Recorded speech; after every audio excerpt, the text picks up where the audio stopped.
बताएगा आज का दिन क्यों मनाया जा रहा है। Raise your hand. Raise your hand. Who want to say?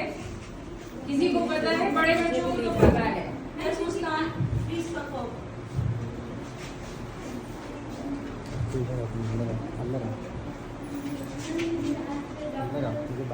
Doctor Sarvepalli Radhakrishnan का जन्मदिन है। यस, ये आज मनाया जा रहा है क्योंकि वो एक बहुत बड़े शिक्षक थे। शिक्षक होने के साथ वो हमारे पहले उप राष्ट्रपति रहे, फिर राष्ट्रपति रहे। एक बार की उनकी कथा बताती हूँ कि उनका ट्रांसफर जैसे होता है, टीचर्स को बाहर भेजा जाता है, उनको कलकत्ता भेजा गया। तो पहले बग्गी चलती थी, तो जब बग्गी में वो बैठे तो बच्चों ने वो बग्गी खींच के रोते हुए उनको स्टेशन तक ले गए। तो वो बहुत दुखी हुए। उन्होंने कहा कि बच्चों, अगर तुम मेरे को याद करना चाहते हो तो मैं ये चाहूंगा कि आज का दिन, मेरा जो जन्मदिन होता है 5 सितंबर, उसको पूरे देश में अगर शिक्षक दिवस के रूप में मनाया जाए तो ये एक बहुत बड़ी उपलब्धि या श्रद्धांजलि या मेरे प्रति सम्मान होगा। तो उस दिन से हम लोग शिक्षक दिवस उन्हीं की याद में, उन्हीं को, क्योंकि सबसे बड़े शिक्षक को नोबेल प्राइज के लिए भी, जो बहुत बड़ा सम्मान होता है, उसके लिए 11 बार चुने गए थे। और उनका एक और संस्था है, मेरे ख्याल टीचर्स जानते होंगे, हेल्पेज इंडिया, जो कि बहुत हेल्प करता है, वो उन्हीं के द्वारा शुरू की गई थी। अभी तो हो रहा है, तो शिक्षक का आपके जीवन में, अभी तो तुम लोग बच्चे हो, जब आप लोग बड़े होंगे तो समझेंगे कि कुछ बच्चे चाहते हैं, जिनके अंदर से इच्छा होती है कि हम भी बड़े होके शिक्षक बने।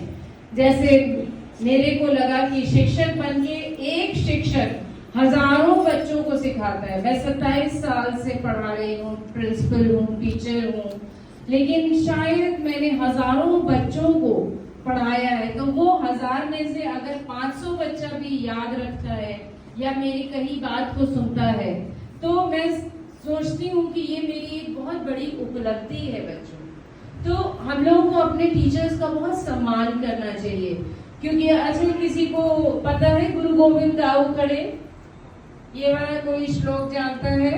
हिंदी टीचर हमारे जानते होंगे, हिंदी टीचर है हमारे पास,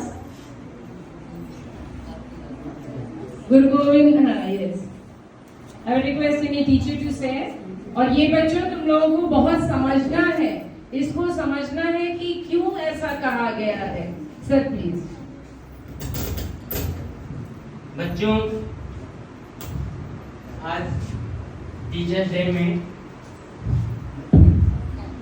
डे में गुरु को सबसे बड़ा बताया गया है। उसमें हमारे कबीरदास जी ने लिखा है, गुरु गोबिंदो खड़े काकेला गोपाल, बलिहारी गुरु आपनो, गोविंदियो बताए कबीरा, गोविंदियो बताए। तो बच्चों, इसका अर्थ समझिए। इसका अर्थ ये है कि गुरु गोविंद दो खड़े, गुरु और गोविंद माने ईश्वर भगवान, दोनों खड़े हैं। आपसे प्रश्न पूछा जाता है कि किसके पैर सबसे पहले छूना चाहिए, तो उत्तर क्या मिलता है कि गुरु जो होता है पार ब्रह्म होता है, और गुरु ही ईश्वर से मिलने का रास्ता बताता है। इसलिए हमें गुरु को सर्वोपरि मान करके गुरु के ही चरण स्पर्श पहले करना चाहिए। इसीलिए भी कहा गया है, गुरुर् ब्रह्मा गुरुर्विष्णु गुरुर्देवो महेश्वरः, गुरु साक्षात् परब्रह्म तस्मै श्री गुरुवे नमः। तो इस प्रकार से गुरु ही ब्रह्मा है, गुरु ही विष्णु है। गुरु को सम्मान देने से ये गुरु की महिमा अपरंपार है। गुरु को कभी भी चेतावनी नहीं दी। कहा गया है कि सात समुद्र शाही करूं, गुरु गुण लिखा न जाए। 7 समुद्रों को अगर समुद्र की शाही बना दिया जाए और जितने बनराए हैं अर्थात पेड़ पौधे हैं उनकी अगर लेखनी बना दिया जाए तब भी गुरु की महिमा को लिखा नहीं जा सकता है। इसलिए गुरु ही सर्वोपरि है और गुरु के ही पैर छूना चाहिए। थैंक यू, धन्यवाद।